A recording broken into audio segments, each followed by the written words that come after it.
तेज रफ्तारी के साथ जारी, महलूकीन और मुतासरीन की फहरिस्त में होता जा रहा है इजाफा। दुनिया के टॉप 10 मुतासरा ममालिक में हिंदुस्तान का बढ़ता जा रहा है गिराफ। एनडीए के दूसरे दौरे इक़्तिदार के 1 साल पूरे होने पर काबीना की मीटिंग। पीएम मोदी की सदारत में काबीना की मीटिंग का हुआ इनेकाद। 3 बजे प्रेस कॉन्फ्रेंस करके बाज़ाब्ता तौर पर बड़े ऐलान का इम्कान।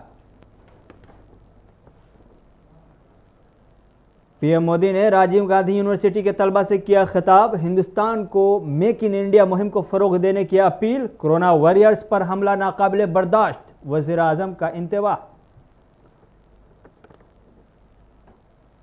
और बॉलीवुड को लगा एक के बाद एक और सदमा। अब मशहूर म्यूजिक कंपोजर वाजिद खान ने दुनिया को कहा अलविदा। वाजिद के इंतकाल से बॉलीवुड में पसरा मातम का माहौल।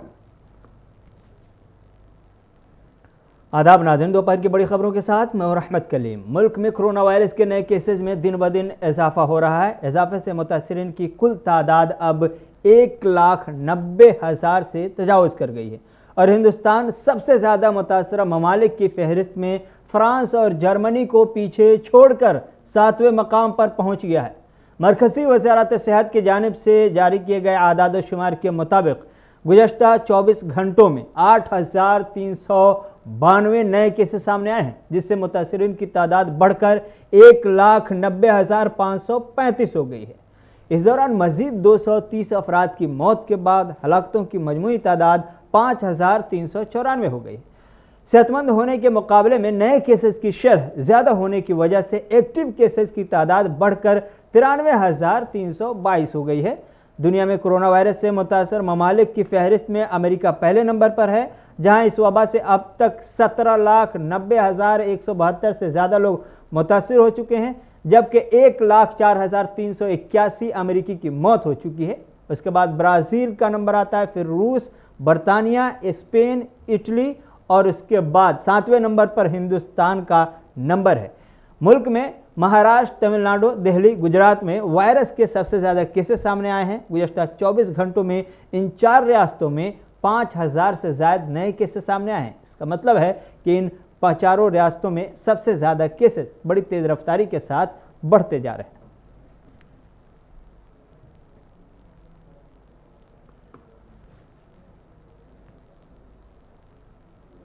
इधर वज़ीर आज़म नरेंद्र मोदी ने आज Rajiv Gandhi university of health science की सिल्वर जुबली प्रोग्राम से खिताब किया है। उन्होंने अपने खिताब में एक तरफ जहां कोरोना वॉरियर्स को सलाम किया है, उनके जज्बात को सलाम किया, हिंदुस्तान के डॉक्टरों को सलाम किया है, साथ ही साथ ये भी कहा है कि कोरोना वॉरियर्स पर हमला किसी भी नाहिए से बर्दाश्त नहीं किया जाएगा।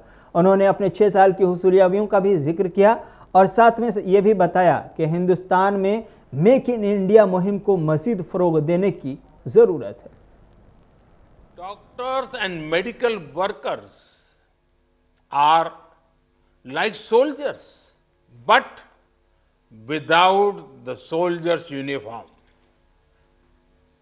The virus may be an invisible enemy, but our corona warriors, medical workers are invincible.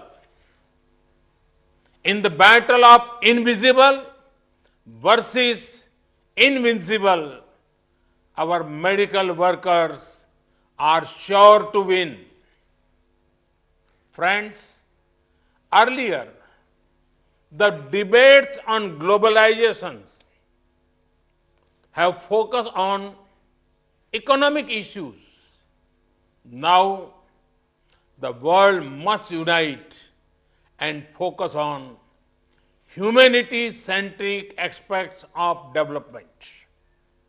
Advancements nations make in the health sector will matter more than ever before. Due to a mob mentality, those working on the front lines, those on duty, be it doctors, nurses, safai workers, others are subject to violence. I want to state it clearly. Violence, abuse, and rude behavior is not acceptable. Steps have been taken to protect you against any form of violence. We have also provided an insurance cover of rupees 50 lakh for those on the front line. Friends, I am happy to see the fruitful journey of this university over last 25 years, which has produced thousands of medical and paramedical personnel who are serving the poor and the needy in this challenging time. I am sure that the university will continue to produce health personnel of excellent quality and caliber that will make the state and the country proud. Hindustan में आज से lockdown 5.0 का आगाज़ हो चुका है और इसके साथ ही कई रियासतों ने अनलॉक 1.0 की शुरुआत कर दी है। इस दरमियान दिल्ली के वज़ीर आला अरविंद केजरीवाल ने लॉकडाउन 5.0 के मद्देनज़र राजधानी के लिए कई नए ऐलानात किए और रहनुमा हिदायत भी जारी किए हैं। अरविंद केजरीवाल ने मीडिया से बात करते हुए बताया कि आइंदा एक हफ्ते तक दिल्ली के बॉर्डर सील रखे जाएंगे और इस दौरान सिर्फ ज़रूरी खिदमत से जुड़े लोगों को ही आमदोरफ्त की इजाज़त मिलेगी। उन्होंने मज़ीद कहा कि अब तक जिन दुकानों को खोलने की इजाज़त दिल्ली में दी गई थी, उनके अलावा नाई की दुकानें और सैलून भी खोले जाएंगे, लेकिन स्पा फिलहाल बंद रहेंगे। वज़ीर आला ने लॉकडाउन 5.0 में नरमी से मुताल्लिक़ तस्करा करते हुए मीडिया से कहा कि ऑटो रिक्शा में एक सवारी पर से पाबंदी हटाई जा रही है। पहले 2 पहिया और 4 पहिया गाड़ियों पर जो सवारियों की पाबंदियां थी वो भी हटाई जा रही हैं। उन्होंने कहा कि हम बाज़ारों में दुकानें खोलने के लिए ऑड इवन ज़ाब्ता पर अमल कर रहे थे, लेकिन मरकज़ी हुकूमत ने ऐसा कोई ज़ाब्ता नहीं रखा है, इसलिए अब से सभी दुकानें खुल सकती। आपका सुझाव एक बहुत महत्वपूर्ण विषय पर आप लोगों का मार्गदर्शन चाहिए। क्या दिल्ली के बॉर्डर्स को खोला जाए? एक बार तो आपको लगेगा कि ये क्या पूछ रहा हूं मैं। इसका एक इंपॉर्टेंट एस्पेक्ट है, दिल्ली के अंदर कोरोना के केसेस काफी बढ़ रहे हैं। रोज हम देखते हैं कि दिल्ली में कोरोना के केसेस बढ़ते जा रहे हैं। मैंने इसके बारे में कहा कि दिल्ली में कोरोना के केसेस बढ़ रहे हैं, ये चिंता का विषय तो है, लेकिन घबराने की जरूरत नहीं है। ये मैं इसलिए कह पाया क्योंकि दिल्ली के अंदर पिछले 5 सालों में आपकी सरकार ने दिल्ली के अस्पतालों में और स्वास्थ्य सेवाओं में खूब पैसा इन्वेस्ट किया है। खूब नए अस्पताल खोले, खूब नए बेड्स बनाए, खूब सारे आईसीयू खोले, खूब सारे मोहल्ला क्लिनिक बनाए, सारा इलाज मुफ्त कर दिया लोगों के लिए। पिछले 5 सालों के अंदर दिल्ली के अंदर अभूतपूर्व विकास हुआ है दिल्ली की स्वास्थ्य सेवाओं में। आज उसी की वजह से, जब कोरोना की महामारी की वजह से देश के और दुनिया के कई हिस्सों के अंदर उनकी स्वास्थ्य सेवाएं बिल्कुल ध्वस्त हो गई, कोलैप्स कर गई, आज दिल्ली में बढ़ते हुए केसेस के बावजूद आपका मुख्यमंत्री आपको विश्वास दिलाता है कि अगर आपके घर में कोरोना हो गया तो चिंता मत करना, आपके लिए बेड है, हमने आपके लिए बेड का इंतजाम कर लिया है। पिछले हफ्ते जब मैंने आप लोगों से बात की थी, अभी कुछ दिन पहले, मैंने आपको कहा था कि आज की, उस दिन मैंने कहा था 3-4 दिन पहले कि आज की डेट में दिल्ली में 2100 मरीज हैं, लेकिन 6600 बेड का इंतजाम है। और ये 9,500, 5 जून तक 9,500 बेड्स का इंतजाम हो जाएगा। 9,500 बेड्स, जबकि आज की डेट में मेरे ख्याल से 2300-2400 पेशेंट्स हैं आज। तो 2300-2400 पेशेंट्स के अगेंस्ट में हमारे 9,500 बेड्स का इंतजाम होगा। ये कौन से अस्पताल में कितने बेड खाली हैं, कितने वेंटिलेटर खाली हैं, एक तो है कि मैं वैसे ही हवा में बात कर लूं, लेकिन अब आपको ऐप के जरिए भी ये पता चल जाएगा। ऐप तैयार हो चुका है, उसको कल लॉन्च कर रहे हैं, कल सुबह उसको लॉन्च करेंगे। आप उस ऐप को डाउनलोड कर लेना और आपको पता चल जाएगा कि किस अस्पताल के अंदर कितने बेड खाली हैं। और अगर आपके घर में कोरोना हो तो आप वहां जा सकते हैं। लेकिन अगर हमने बॉर्डर्स खोल दिए तो पूरे देश भर से लोग दिल्ली इलाज कराने के लिए आते हैं। कुछ दिनों पहले एलपीजी रसोई गैस की कीमतों में कमी से आवाम में खुशी का माहौल था, लेकिन अब एक बार फिर आवाम के लिए बुरी खबर सामने आई और वो ये कि बगैर सब्सिडी वाले एलपीजी रसोई गैस की कीमतों में ज़बरदस्त इजाफा कर दिया गया है। कोरोना वायरस वबा के फैलाव को रोकने के लिए जारी लॉकडाउन 5.0 के पहले ही दिन आवाम को ये बुरी खबर सुनने को मिल रही है। खबरों के मुताबिक ऑयल मार्केटिंग कंपनियों HPCL, BPCL, IOC ने बगैर सब्सिडी वाले एलपीजी रसोई गैस सिलेंडरों की कीमत बढ़ाने का फैसला किया और इसके तहत 14.2 किलोग्राम वाले सिलेंडर की कीमत दिल्ली में 11 रुपये 50 पैसे फी सिलेंडर बढ़ गए। दीगर शहरों में भी घरेलू रसोई गैस सिलेंडर की कीमत आज से बढ़ गई है। कोलकाता में यह इजाफा 31 रुपये 50 पैसा, मुंबई में 11 रुपये 50 पैसा और चेन्नई में 37 रुपये फी सिलेंडर बढ़ा। याद रहे कि 19 किलोग्राम वाले सिलेंडर की कीमत में 110 रुपये का इजाफा किया गया, जिसकी वजह से इसकी कीमत बढ़कर 1139 रुपये 50 पैसे हो गए। इससे कबल मई में 14.2 किलो वाले एलपीजी सिलेंडर की कीमत 162 रुपये 50 पैसे की कमी की गई थी, जिससे आवाम काफ़ी खुश थी, लेकिन अब फिर से कीमतों के बढ़ने का सिलसिला शुरू हो गया।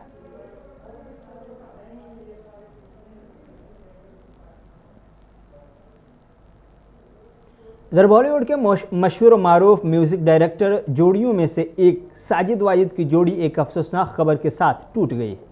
इस बात से बॉलीवुड मातमकुना हो गया कि महज 42 साल की उम्र में वाजिद खान इस दुनिया फ़ानी से कूच कर गए हैं। देर रात तवील अदालत के बाद मुंबई वाक़े चेंबूर के सरारना सेठिया अस्पताल में उन्होंने आखिरी सांस ली और फिर बॉलीवुड के मारूफ हस्तियों के जरिए सोशल मीडिया पर ताज़ियत का एक तवील सिलसिला शुरू हो चला। मीडिया ज़राए के मुताबिक किडनी और गले में इन्फेक्शन होने के सबब गुज़श्ता तकरीबन 3 महीने से उनका इलाज अस्पताल में चल रहा था। बताया यह भी जा रहा है कि पिछले 3 दिनों से वाजिद खान वेंटिलेटर पर थे और उनकी हालत संगीन बनी हुई थी। हालांकि कुछ दिनों पहले वो कोविड-19 की जद में भी आ गए थे, लेकिन ऐसी खबरें सामने आ रही हैं कि उनकी मौत हार्ट अटैक की वजह से हुई है। दरअसल गुज़श्ता साल भी वाजिद खान को हार्ट अटैक आया था, जिसके बाद उनकी एंजियोप्लास्टी की गई थी, लेकिन आज ये इंतहाई दुख और तकलीफ़ वाली खबर आई कि अब वाजिद खान हमारे बीच नहीं रहे।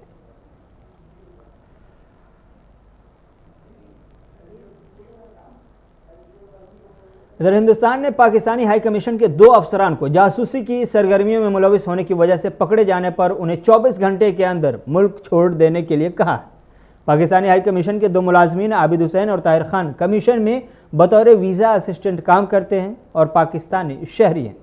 दिल्ली पुलिस ने जब इन दोनों को रंगे हाथों पकड़ा तो उन्होंने खुद को हिंदुस्तानी शहरी बताया और अपने दावे के हक में फर्जी आधार कार्ड भी पेश किए, लेकिन बाद में उन्होंने पाकिस्तानी होने का एतराफ़ कर लिया। दिल्ली पुलिस का कहना है कि दोनों ISI के लिए काम करते हैं। वज़ारत ख़ारिजा ने कल देर रात बताया कि नई दिल्ली में वाक़ पाकिस्तानी हाई कमीशन के 2 अफसरान को हिंदुस्तानी सिक्योरिटी एजेंसियों ने जासूसी की सरगर्मियों में मुलविस होने की वजह से आज हिरासत में लिया था।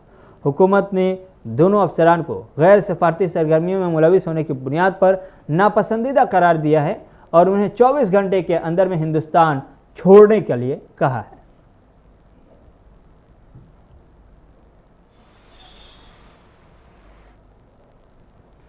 बहरे अरब और लक्षद्वीप के ऊपर कम दबाव का इलाका बनने की वजह से समुद्री तूफान के उठने और इसके 3 जून तक महाराष्ट्र और गुजरात की साहिली इलाकों में दस्तक देने का अंदेशा है। हिंदुस्तानी महकमे मौसमियात के यानी IMD ने कहा कि सुबह जुनूब मशरिक़ और मशरिक़ वस्ता बहरे समंदर और लक्षद्वीप के ऊपर कम दबाव का इलाका बन गया है और इसकी वजह से समुद्री तूफान के उठने का अंदेशा है। बहरे अरब और लक्षद्वीप के ऊपर कम दबाव का इलाका बनने की वजह से इतवार को कोंकण और गोवा में दरमियाना से लेकर तेज़ बारिश हुई, लेकिन महकमा मौसमियात ने 31 मई और 1 जून को लक्षद्वीप, केरल और साहली कर्नाटक के बेशतर मकामात पर दरमियानी सतह से लेकर तेज़ बारिश होने की पेशनगोई की है। महकमा मौसमियात के मुताबिक 31 मई को जुनूब, कोंकण और गोवा में कुछ मकामात पर हल्की और कुछ मकामात पर तेज़ बारिश हुई और 2-3 जून को भी कोंकण और गोवा के कुछ मकामात पर हल्की और कुछ मकामात पर तेज़ बारिश होने का अंदेशा जाहिर किया गया। जी, जैसे कि हमने कुछ दिन पहले कहा था कि मानसून जो है केरला को 1 जून को हिट करेगा, और आज जो है मानसून की आगमन की घोषणा मौसम विभाग ने केरला के ऊपर कर दी है। देखिए, बिल्कुल अब केरला को जो ये आ ही चुका है, और जैसा कि हमने पहले भी कहा था कि एक कम दबाव का क्षेत्र बना हुआ है, उसके चलते जो है ये मानसून आ जाएगा। और वो जो कम दबाव का क्षेत्र आपको जैसे पहले भी बताया कि वो डिप्रेशन बन चुका है, और जैसे जैसे ये आगे को बढ़ेगा तो ये अपने साथ जो है मानसून के करंट को और स्ट्रांग बनाएगा, और आपके केरला से लेके महाराष्ट्र गुजरात कोस्ट तक जो है आने वाले दिन में बारिश मिलेगी, और वो बारिश जो है अंदर की ओर भी जाएगी आपके मध्य महाराष्ट्र वगैरह के लिए। और जैसा कि हमने ये भी बताया था आपको कि इसी जो लो प्रेशर एरिया के चलते जो है ये बाद में साइक्लोन बन जाएगा, और ये उत्तरी दिशा में अरब सागर में बढ़ता हुआ जब ये क्रॉस करेगा, कहते हैं रायगढ़ और दमन के बीच में से, उसके समय जो है बहुत भारी से भारी वर्षा होगी आपके, कहते हैं 3 और 4 तारीख के बीच में। खासकर इसकी शुरुआत हो जाएगी आपके जो है कोंकण से, नॉर्थ कोंकण खासकर, और उसके साथ साथ जो आपका नॉर्थ मध्य महाराष्ट्र है उसमें रहेगी, गुजरात में रहेगी, इसमें कहते हैं भारी वर्षा, और दमन एंड दीव, और आपके साथ साथ दादरा नगर हवेली में भी। तो वहाँ पर कुछ स्थानों पे भारी से बहुत भारी वर्षा हो सकती है, और कहीं कहीं एक्सट्रीमली हैवी रेन भी हो सकती है, खासकर 3 और 4 तारीख को। तो उन दोनों दिनों में नेचुरली, और इसी के चलते वो जो है वो मानसून को भी आगे बढ़ा सकता है, और लोगों को बहुत सावधानी बरतनी पड़ेगी, क्योंकि भारी से बहुत भारी वर्षा कुछ स्थानों पर, और एक्सट्रीमली हैवी यानी कि अत्यधिक भारी वर्षा भी 3 और 4 तारीख को, जैसा कि मैंने जो क्षेत्र आपको बताए हैं उनमें हो सकती है। वो आपके नॉर्थ कोंकण भी है उसमें इंक्लूड, नॉर्थ मध्य महाराष्ट्र भी है, दक्षिण गुजरात है, उसके अंदर दादरा नगर हवेली है, दमन एंड दीव है। इन सभी क्षेत्रों में लोगों को बिल्कुल सावधानी बरतनी होगी। इधर तेल मार्केटिंग कंपनियों ने आज से हवाई जहाज़ के ईंधन की कीमतों में भी इजाफा कर दिया है, और इजाफा भारी इजाफा है, जिससे 2 माह के लॉकडाउन की वजह से पहले ही माली बहरान का सामना कर रही एयरलाइंस कंपनियों की मुश्किलें और बढ़ गई हैं। मुल्क की सबसे बड़ी तेल मार्केटिंग कंपनी इंडियन ऑयल के मुताबिक कौमी दारुल हुकूमत दिल्ली में 1 जून से हवाई जहाज़ के ईंधन की कीमत 12,126 रुपये 75 पैसे से बढ़ाकर 33,575 रुपये 37 पैसे फ़ी किलोलीटर कर दिया गया है। इससे पहले 16 मई से 31 मई तक इसकी कीमत 21,448 रुपये 62 पैसे फ़ी किलोलीटर थी। इस तरह इसमें 56.54% का ज़बरदस्त इजाफा किया गया है। हवाई जहाज़ सर्विस कंपनियों की मजमूई अखराजात का 35 से 40% हवाई जहाज़ के ईंधन की मद में खर्च होता है। 2 माह तक घरेलू मुसाफिर परवाज़ों पर मुकम्मल पाबंदी की वजह से पहले ही उनके सामने नकदी का बहरान है। ऐसे में ईंधन की कीमतें बढ़ने से उनकी मुश्किलात और बढ़ सकती हैं।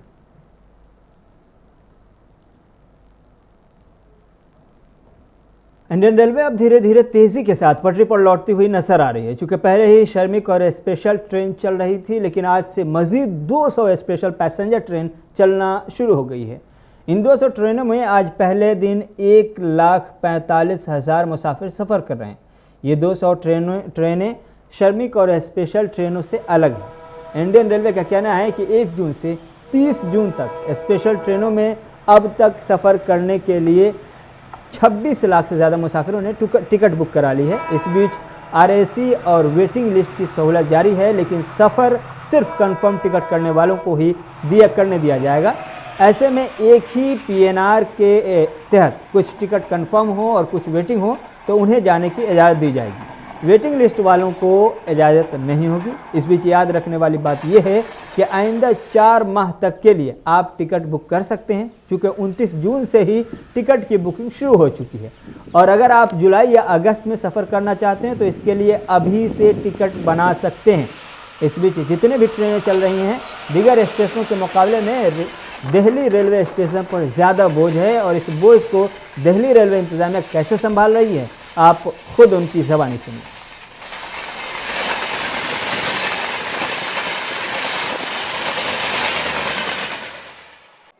हम लोग 1 मई से श्रमिक स्पेशल ट्रेन चला रहे हैं ऑलरेडी, और भारतीय रेल ने 4,000 से ज़्यादा श्रमिक स्पेशल ट्रेन चलाई हैं और श्रमिक भाइयों को अपने अपने गंतव्य स्थानों पर पहुंचाया है।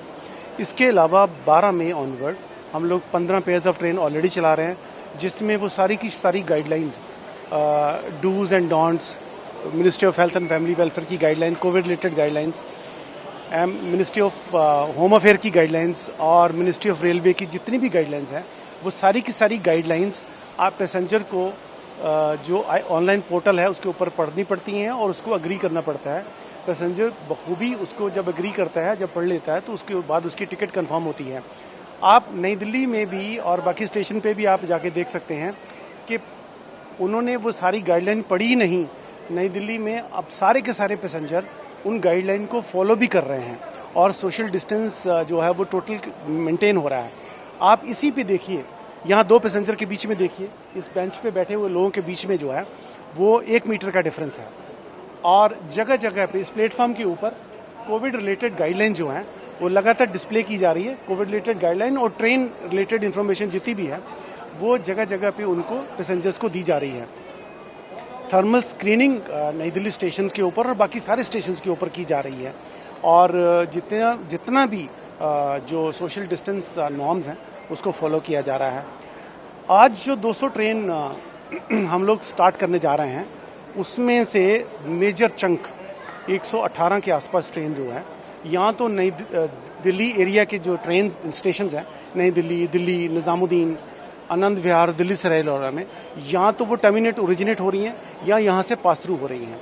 इन सारे स्टेशंस के ऊपर जितना अरेंजमेंट आप यहाँ देख रहे हैं वो सारा का सारा अरेंजमेंट जो रेप्लिकेट किया गया है सारे स्टेशंस के ऊपर, और सारे अरेंजमेंट जो है वो सारे स्टेशंस के ऊपर फॉलो किए जा रहे हैं। पैसेंजर्स बहुत रिस्पॉन्सिबल हैं और पैसेंजर्स बखूबी उन सारी गाइडलाइंस को पढ़ता है और फॉलो भी करता है। श्रीलंका में फंसे माहीगीरों की एक बड़ी तादाद की आज वतन वापसी हो रही है। हिंदुस्तान की तरफ से चलाए जा रहे वंदे भारत मिशन के तहत मुख्तलिफ ममालिक में फंसे हिंदुस्तानियों को वतन वापस लाने की मुसलसल कोशिशें की गई और मालदीव, श्रीलंका, बांग्लादेश जैसे ममालिक से बड़ी तादाद में हिंदुस्तानियों को वापस लाया गया।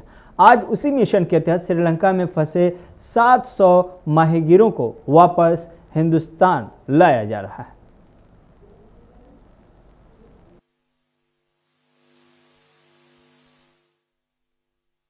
आज हमारे लिए बहुत खुशी का दिन है, बहुत महत्वपूर्ण दिन है, क्योंकि आज करीब 700 के आसपास भारतवासी, भारतीय नागरिक जो यहाँ पर श्रीलंका में कोविड की स्थिति की वजह से फंसे हुए थे, जिनके साथ हमारा हाई कमीशन संपर्क में था, आज वो INS जलश्व की बदौलत अपने देश वापस जा रहे हैं, अपने घरों में, अपने परिवारों के पास वापस जा रहे हैं। इसके लिए मैं भारतीय नौसेना का, जिसके जहाज जलश्व लगातार समुद्र का सीना चीर करके यात्राएं करता रहा है और भारतीयों को वापस घर लाता रहा है, मैं उसको बहुत बहुत धन्यवाद करता हूं। भारत सरकार के विभिन्न विभागों और मंत्रालयों को और ख़ास तौर से श्रीलंका की सरकार का हम बहुत शुक्रगुजार हैं, क्योंकि उनके बिना यहाँ पे ये व्यवस्था करना असंभव था। जब हमारे साथियों ने यहाँ पे बात करी इसके लिए, तो उन्होंने शुरुआत से ही पूरा सहयोग श्रीलंका की सरकार ने दिया है। आज जब हम लोग यहाँ पर आए और सुबह से लोगों का तांता शुरू हुआ, तो एक बड़े सुव्यवस्थित तरीके से, बहुत अच्छी व्यवस्था से उनको एक के बाद एक हेल्थ चेक, कस्टम्स, इमिग्रेशन वगैरह के ज़रिए लाया जा रहा है। उनके आराम से बैठने की, उनके खान पान की व्यवस्था भी करी गई है और अब बहुत से लोग शिप के अंदर जा चुके हैं। तो बड़े सुव्यवस्थित तरीके से ये काम चल रहा है। जहाँ तक मछुआरों का सवाल है, करीब 11 मछुआरे यहाँ मार्च से भारत जाने वाले थे, लेकिन वो क्योंकि यात्रा करना संभव नहीं था इसलिए नहीं जा पाए। आज उनके लिए बहुत ही खुशी का दिन है और हमारे लिए भी बहुत खुशी का दिन है, क्योंकि ये अपनी परिवार की जीविका चलाने वाले लोग हैं और ये आज वापस जा रहे हैं अपने परिवारों के पास। और इसलिए ये उनके लिए, उनके गांव के लिए, उनके परिवार के लिए, उनके राज्य के लिए, सारे भारत के लिए एक विशेष महत्व का दिन है कि वो आए थे, मछुआरे हैं, वो अपनी छोटी नौकाओं पर आए थे, लेकिन आज देश का एक बड़ा जहाज़, भारतीय नौसेना का विशाल जहाज़ उनको अपने साथ लेकर के जा रहा है।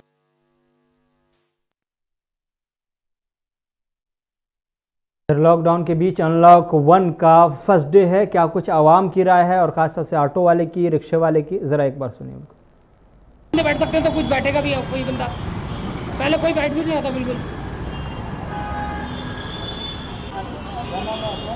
मेरा नाम सूरज बली यादव। ये बताइए, दिल्ली सरकार ने अब नियम हटा लिए हैं जिसके तहत ऑटो में एक ही सवारी बैठाने की परमिशन, क्या राहत मिलेगा आपको? अगर दिल्ली सरकार ने नियम तोड़ दिए हैं अब 3 सवारी बैठाने का ऑर्डर दिए हैं, तो हमारे लिए सेफ्टी है, सवारी के